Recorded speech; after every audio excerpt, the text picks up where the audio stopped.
గత ఏడాది September 2న నింగిలోకి దూసుకెళ్లిన Aditya L1 సుదీర్ఘ ప్రయాణం తుది దశకు చేరుకుంది.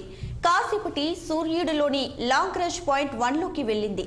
126 రోజుల పాటు ప్రయాణించిన ఆదిత్య మరికొద్ది గంటల్లో నిర్దేశిత కక్షలోకి ప్రవేశించనున్నట్లు ఇస్రో ట్విట్టర్లో ప్రకటించింది.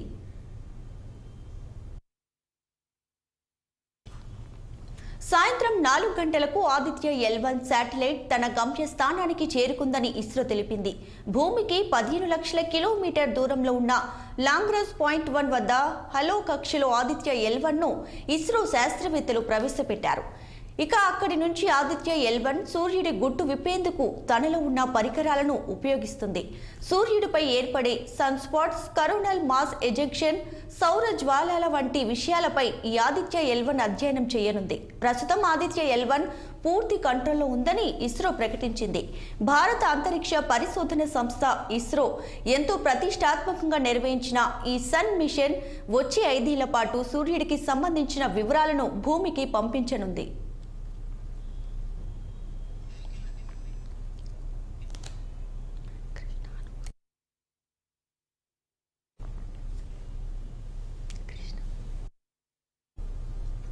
ఇదే అంశంపై మరింత సమాచారాన్ని మా నెల్లూరు ప్రతినిధి కృష్ణ అందిస్తారు లైవ్ ద్వారా. కృష్ణ,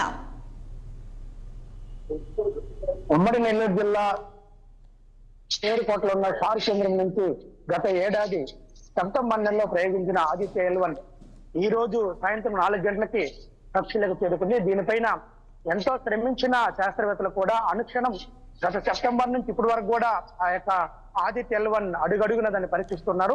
దాన్ని ఏ విధంగా నింగిలోకి వెళ్తుంది, ఇది ఎంతవరకు ఇప్పటికే వరుస విజయాలతో దూసుకెళ్తున్న ఇస్రో శాస్త్రవేత్తలు కూడా ఈ ఆదిత్య L1 మిషన్ ని సూర్యుడిలోకి పైభాగం కూర్చోబెట్టడం కూడా శ్రమించారు. ఇది ఈ రోజు ఆ గమ్యస్థానం చేరుకున్నారని చెప్పుకోవచ్చు. దీనిపైన దేశవ్యాప్తంగా కూడా అందరూ కూడా ఈ రోజు ఆ యొక్క ఆదిత్య L1 సక్సెస్ కావడంతో దేశ ప్రముఖులందరూ కూడా ఇస్రో శాస్త్రవేత్తలని ఘనంగా ఇది చేస్తున్నారు. అయితే ఏదైతే ఆదిత్య L1 భూమిని తాకుతుందో, భూమిలో ఉన్న ఆ యొక్క ఖగోళాలకు సంబంధించిన ఇటీవల కాలంలో భూమిలో ఉన్న ఖగోళాలకు సంబంధించిన పూసాట్ను కూడా ఇది శాస్త్రవేత్తలు ప్రయోగించారు. ఈ రోజు ఆదిత్య L1 అనుకున్న స్థానానికి గమ్యస్థానానికి కక్షలకి భూమి స్థానానికి చేరడంతో కూడా శాస్త్రవేత్తలు కష్టాన్ని ఫలితం దక్కని చెప్పుకోవచ్చు. ఈ యొక్క ఆదిత్య L1 కూడా 5 సంవత్సరాల పాటు భూమిలో జరుగుతున్న ప్రతి దాన్ని కూడా నిశ్చితంగా సూర్యుడి దగ్గర ఉన్న ప్రతి విషయాన్ని కూడా పరిశీలించి ఎప్పటికప్పుడు ఆ శ్రీహరికోటలో ఉన్న షార్ కేంద్రానికి చేరవేస్తే దీని ద్వారా అసలు సూర్యుని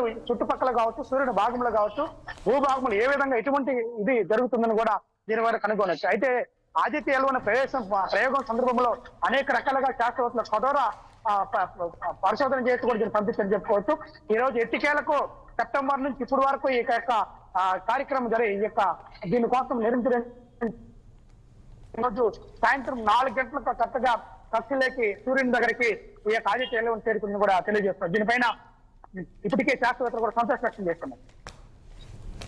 కృష్ణ, అలానే ఇప్పుడు ఆదిత్య L1 ప్రయోగం జరిగినప్పుడు మీరు అక్కడే ఉన్నారు కదా, దాని ఎలా ఉంది, అక్కడ అనుభవాలు ఎలా ఉన్నాయి? ఆదిత్య L1 ప్రయోగం సందర్భంగా నెల్లూరు జిల్లా సూలూరుపేటలో ఉన్న శ్రీహరికోట సాంద్ర వద్ద ఒక వాతావరణం అయితే ఎలా ఉండిందంటే చెప్పుకున్నానంటే దాన్ని అక్కడ కోలాహలం వాతావరణం. అయితే ఏదైతే ప్రజలు కూడా పబ్లిక్ కూడా పెద్ద ఎత్తున అక్కడికి ఆ రోజు ఆదిత్య L1 ని ప్రయోగం రోజు కూడా పెద్ద ఎత్తున సందర్శకులు కూడా ప్రవేశించారు. అయితే శాస్త్రవేత్తలు మాత్రం అడుగడుగున దానికి అనుక్షణం ఎక్కడికెక్కడ కట్టుదిట్టమైన ఏర్పాట్లు చేశారు. దాన్ని ఎప్పటికప్పుడు పరీక్షించారు. ఏ విధంగా సక్సెస్ అవుతుందా అంటే అంతకుముందు గతంలో చంద్రయాన్ 3 ఏదో కొద్దిగా ఫెయిల్యూర్ కావడంతో ఆదిత్య L1 ప్రయోగం పట్ల నిశ్చితంగా దాన్ని పరిశీలిస్తూ కూడా ఎప్పటికప్పుడు దాని ప్రయోగం పట్ల గట్టుదిట్టమైన ఏర్పాట్లు చేశారు. ఆదిత్య L1 సక్సెస్ పునస్కారాలు కూడా చేశారు. అయితే ఇస్రో చైర్మన్ డాక్టర్ సోమనాథ్ కూడా దానికి సంబంధించి ఎప్పటికెప్పుడు పరిశోధన చేస్తూ నాసా వాళ్ళతో మాట్లాడుతూ దానికి సంబంధించిన పరికరాలు ఏర్పాటు చేసి ఆదిత్య L1 సక్సెస్ చేసే విధంగా కూడా శ్రీహరికోట కేంద్రంలో కూడా పటిష్టమైన బందోబస్తు మధ్య కూడా ఆదిత్య L1 ప్రయోగించారు. అయితే ఆదిత్య L1 ప్రయోగం సందర్భంగా దేశవ్యాప్తంగా ఉన్న ప్రముఖులు కావచ్చు, ప్రజలు కావచ్చు, పబ్లిక్ అందరూ కూడా ఆదిత్య L1 సక్సెస్ కావాలని కూడా పూజలు చేశారు, ప్రార్థనలు చేశారు. ఆ మసీదులు కూడా అనేక నమాజ్ కూడా చేశారు. దీని పట్ల ఏదైతే దేశ ప్రజలందరూ కోరుకున్న విధంగా అదే విధంగా శాస్త్రవేత్తలు చేసిన కఠోర వాళ్ళ వర్క్ 24 hours పనిచేసిన కూడా శాస్త్రవేత్తలు మనతో ఇస్రో చైర్మన్ ఆ రోజు తెలియజేయడం జరిగింది.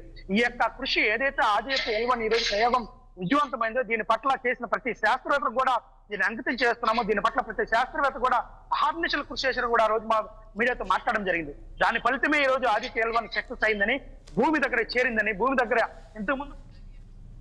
Thanks for the updates Krishna.